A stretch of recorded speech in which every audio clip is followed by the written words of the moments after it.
Hello මචල්ලා ඔන්න එහෙනම් මගේ දෙවෙනි වීඩියෝ එකත් මම අරගෙන ආවා. පළවෙනි වීඩියෝ එක බලලා දැක්ක මම බාබිකියු එකක් දැම්මා. මේ පාරත් මස් එක්ක වැඩක් තමයි කරන්න යන්නේ. අද මගේ ඕෆ් දවසේ මම ඊට කලින් ගත්ත බීෆ් ෂෝට් රිබ්ස් වගේක් තිබ්බා.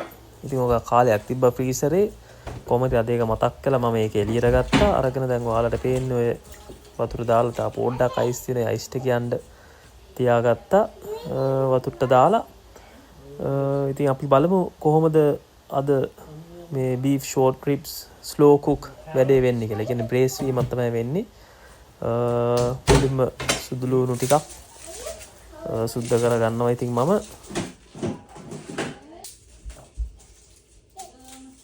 ඔහොම සුද්ධ කරද්දි ඉතින් අද මගේ උදව්වට අපේ දෝනිත් හිටියා. ඉතින් එයාත් ඔය ග්ලව්ස් දෙකක් කරගෙන දාගෙන ඔය කැරක්ටර් එකක් උස්සන්වා මම ගේන්න කිව්වම ඊට පස්සේ එයාත් හෑන්ඩ් එකක් දුන්නා සුදු ලුණු ටික සුද්ධ කරගන්න.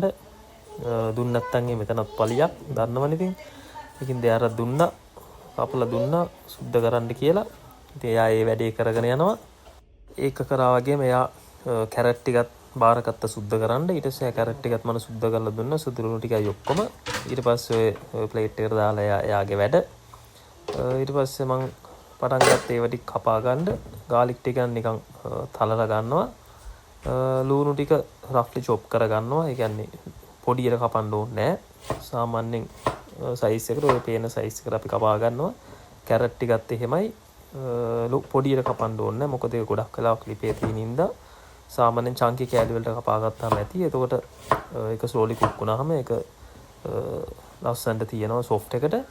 ඔය විදිහට ඉතින් ඒ ටික කපා ගන්නවා. ඔයාලට ඔය පේන විදිහට.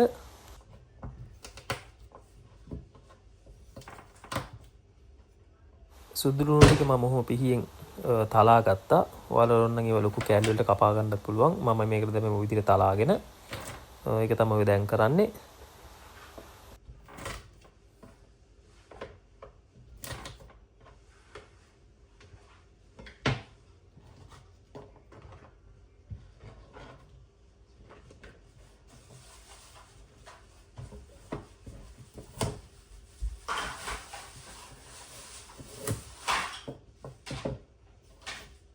ඊට පස්සේ කැරට් ටික ඔය විදිහට දෙකට පලාගෙන ලොකු ඩයිස් කපා ගන්නවා. මේකට මම දැන් පාවිච්චි කරලා තියෙන කැරට් සුදු ලුණු තමයි. මේකට තව ඇඩ් වෙන්න ඕනේ සැලරි ඔය වගේ කපා ගන්න ඕනේ. මං ගාව අද තිබ්බේ නැහැ. ඒකින්ද මට ඒක දාන්න බැරි වුණා. ඒක ලොකු කේස් එකක් නැහැ. ඔයාලට තියෙනවා නම් ඒකත් ඇඩ් කරගන්න. තව ෆ්ලේවර් එක වැඩි වෙනවා ඒකෙන්. විදිහට ටික කපලා ලෑස්ති කරගන්නවා.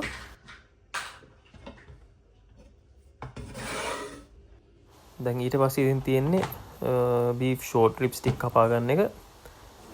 ඕක හරකගේ අපි ගන්නේ හරකගේ ඉස්සරහා කකුල් දෙකයි හරකගේ බඩයි මැද්දේ කොටසකින් තමයි ඕක අපි බීෆ් ෂෝට් රිබ්ස් එක බුචර්ස්ලා කපන්නේ. ඔය තියෙන්නේ ඒක. දැන් මම ඕක කටුයි එක්ක තියෙන කෑලි එක කට්ටක් එක පෝෂන් එකකට වැටෙන්න වගේ හරියට කපා ගන්නවා. ඒතර කුක් කරගන්නත් ලේසි. ලොකු පොට් නැතිඳ කුක් කළාට පස්සේ ඔක් කපන්න බෑ. ඒකින්ද ඔය විදිහට කපලා කුක් කරන එක තමයි හොඳ. ඊට පස්සේ ඔය විදිහට තමයි මම ඒක කපා ගන්නෙ. ඔයාලට ඔය පේන විදිහට මේ මීට් කට් එක ඇවිල්ලා ගොඩක් ටෆ් මීට් කට් එකක්. ඒකින්ද මේක අපි ග්‍රිල් කරන්න යූස් කරන්නේ. එහෙම කළාම මේක රබරි වෙනවා මස් එක. ඒකින්ද තමයි මේක ස්ලෝ එකේ කුක් කරන්නේ. ඒකින්ද තමයි බ්‍රේස් කරන මෙතඩ් එකකින් කුක් කරන්නේ. එතකොට ෆ්ලේවර්ස් ඔක්කොම ගිහිල්ලා ඒක ටෙන්ඩර් වෙලා මීට් එක කටේ දිය වෙන ගානට රසට මේක එන හින්දා තමයි අපි බ්‍රේස් කරන්නේ මේ මීට් එක. ඊට පස්සේ ඉතින් මේ ඩිෂ් එක කරගත්ත රෙඩ් වයින් එකක් ගෙනාවා. ඒකෙත් පොඩ්ඩක් දාගෙන ෂේප් එකේ ඒකෙත් පොඩ්ඩක් නමා ගත්තා. ඉතින් දන්නවනේ වෙන ගමන් ඊදර ඉන්න ගමන් ඉතින් ඒකත් අවුලක් නැහැ. පොඩි කික් එකකට ඒකත් පොඩ්ඩක් ලාවට ෂොට් එකක් දාගෙන ඊට පස්සේ කරන්න ගන්නේ මේ මස් එක සෝල් පෙපර් දාලා පොඩි මික්ස් හර්බ්ස් ටිකක් දාලා පොඩ්ඩක් අත ගාලා ගන්නවා. ඒක තමයි දැන් කරන්නේ. මස් වලට පොඩි හරි මැරිනේෂන් එකක් දාලා හැමතිස්සෙම මත තියාගන්න ඕනේ. ඒක හොඳට රබ් කරන්න ඕනේ. හොඳ මසාජ් එකක් දෙන්න ඕනේ. ඒතකොට තමයි ඒකට ෆ්ලේවර් එක අල්ලලා ඒක ගොඩක් ෆ්ලේවර් වෙන්නේ ඒ මසාජ් එකේදී. ඒක හැමතිස්සෙම මේක මම ඉගෙනගෙන තියෙන විදිහට ඒක පොඩි රබ්බයක් දෙන්න ඕනේ තමයි ඒකේ ෆ්ලේවර් එක වැඩි වෙන්නේ. ඒක තමයි දැන් මම මේ කරන්නේ. හොඳට ඒක මීට් කට් එක රබ් එකක් දෙනවා දැන්. ඊට පස්සේ කරන්නේ මේක අපි කුක් කරන්න කලින් පෑන් එකේ සීල් කරනවා. ඒකින්ද පෑන් එකේ සීල් කරද්දී හැමතිස්සෙම ඒකට කෝටින් එකක් විදියට ප්ලේන් ෆ්ලවර් ටිකක් අපිට යූස් කරන්න පුළුවන්. ඒකින්ද දැන් ප්ලේන් ෆ්ලවර් ටිකක් දාලා මේක හොඳට කෝට් කරගන්න එක තමයි දැන් මම මේ කරන්න යන්නේ.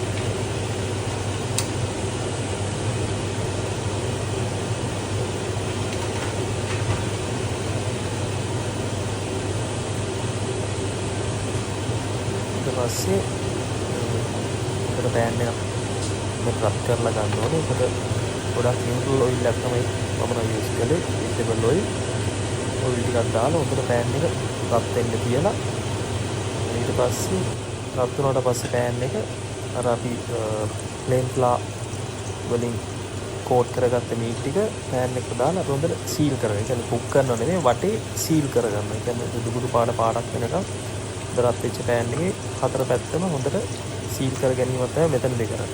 එතකොට අර ඒ මීට් එකේ ජූසිනස් එක ෆ්ලේවර්ස් ඔක්කොම ඇතුළේ හිටිනවා. සෝ එකේ කුක් වෙද්දී ඒවා පිටට යන්න නැති වෙන්න මීට් එක ගොඩක් ජූසි වෙන්න තමයි අපි මෙහෙම සීල් කරගන්නේ. ගොඩක් වෙලා කුක් කරන මීට් එක. දැන් මේක තමයි මම මේ කරන්නේ.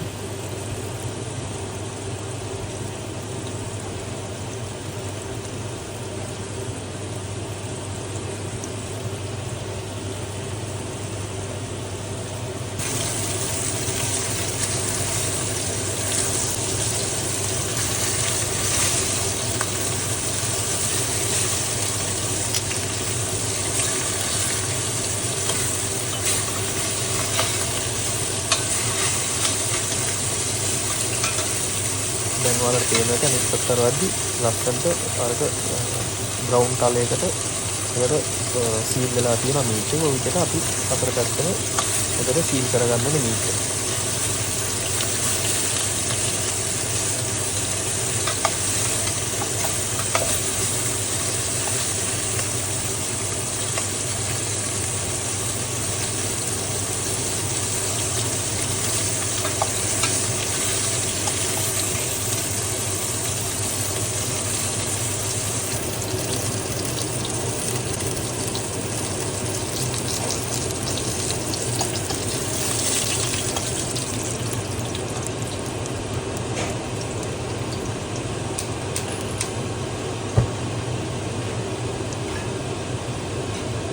ඊට පස්සේ මාස් ටික අපි එළියට අරගෙන ඒ පොට් එකටම මම කරන්නේ අර ඉස්සෙල්ලා ඩ්‍රින්ක් එකක් දාව රෙඩ් වයින් 20ක් අරගෙන ඒක පොඩ්ඩක් ග්ලේස් කරගන්න. ඒ කියන්නේ හොට් පෑන් එකට මේකේ තියෙන ග්ලේස් ටික ඔක්කොම කැඩිලා එන්න අපි රෙඩ් වයින් ටිකක් යූස් කරනවා. ඒතර ඒක ඔක්කොම කැඩිලා ඒ ෆ්ලේවර්ස් ටික අපිට ගන්න පුළුවන්. ඒක පොඩ්ඩක් වෙලා තියෙනවා. ඒකේ ඇල්කොහොල් ගතිය වාස්ත වෙනකම්. ඒක සෝම තියලා කරලා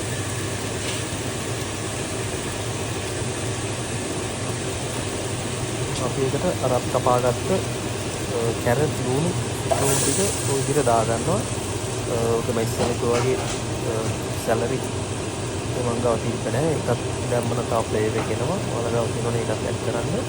ඒ වගේම ඔයාලට පුළුවන් තයිම් රෝස්මෙරි වගේ හර්බ්ස් යූස් කරලා මම ගාව ෆ්ලයින් ටිකක් එක මම ගාව රෝස් වගේ තිබුණා. මම ඒකත් පස්සේ මිනිස්සු වලට දෙයි මම ඇඩ් කරගන්නවා. ඒසෝ කොහොම අපි සෝටේ කරගන්නවා. කියන්නේ ගොඩක් හීට් එක දෙන්නේ ගොඩක් ඒක අඩු කරලා අපි උක සොෆ්ට් වෙන්න වෙජිටබල් ටික කුක් කරගන්න එක තමයි දැන් මම මේ කරන්නේ.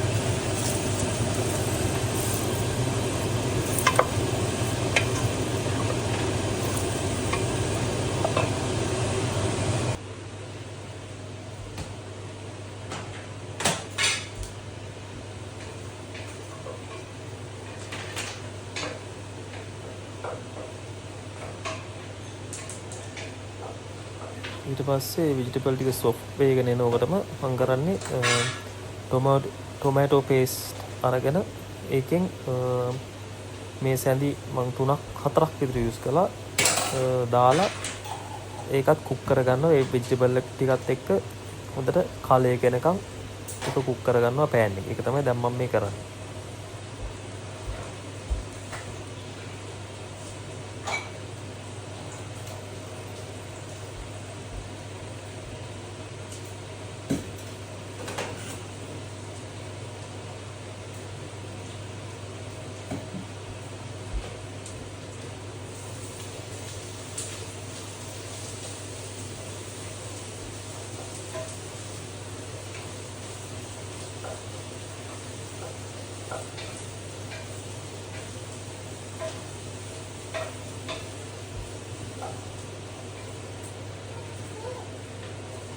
ඊට පස්සේ ඒකත් යන්දම කුක් වුණාට පස්සේ සාමාන්‍ය ප්‍රමාණයකට මම කරන්නේ beef stock add කරගන්නවා.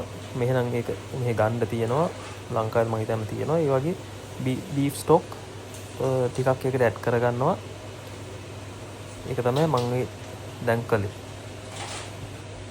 beef stock ටික add කරගත්තට පස්සේ අර අපි එළියට ගත්ත මීට් එක ආපහු මේකට දැම්මට පස්සේ තියෙන විදිය තමයි මේ විදිහට මීට් එක කවර් වෙන්න ලික්විඩ් එක දාලා අපි ස්ලෝ එකේ කුක් කරගන්න ඕනේ.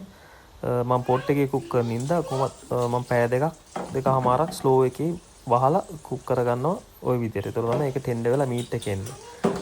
ඉතින් අද ගෙදරත් කවුරුන් දතින්ද ඒක කුක් කරන අතරතුර ඉතින් අර පාවිච්චි කරපු බරු ටිකත් අන්තිමට හොදන්න උනේ මට තමයි. අපේ දෝනිත් එහා පැත්තට වෙලා ඔයාලට පේනවා ඇති අර ටොන් එකේ තියෙන ෆ්ලේවර්ස් ඒක රහ වැටලා ඒකත් ලෙව කකා ඉන්නවා. ඉතින් මම ඉතින් ওই අතරේ ওই ටික මෙස්සරේ ක්ලීන් කරන ටික තමයි ඔය තියෙන්නේ. ඊට පස්සේ පැය දෙකමාර විතර පස්සේ අර මස් ටික තමයි මේ තියෙන්නේ. ඔයාලට පේනවා ඇති පට්ටෙන් දැනගිලා එන තරමට ඒක ටෙන්ඩර් වෙලා තියෙන්නේ. ඕක තමයි ෆයිනල් අවුට්කම් එක. ඔක අපිට මස් ටික අරගෙන ඔය තියෙන vegetable sauce එකක් විදිහට අරගෙන අපි ඕනනම් පාස්ට් එකක් හදලා මීට් ටිකත් පුල් කරලා හදන්න පුළුවන්. එහෙම නැත්නම් ඔක මෑෂ් එකක් හදලා කන්න පුළුවන්. ඒ ඕන විදිහට ඔයාලට හදන්න පුළුවන්. එහෙනම් ආයි වීඩියෝ එකකින් හම්බෙමු. ජය වේවා.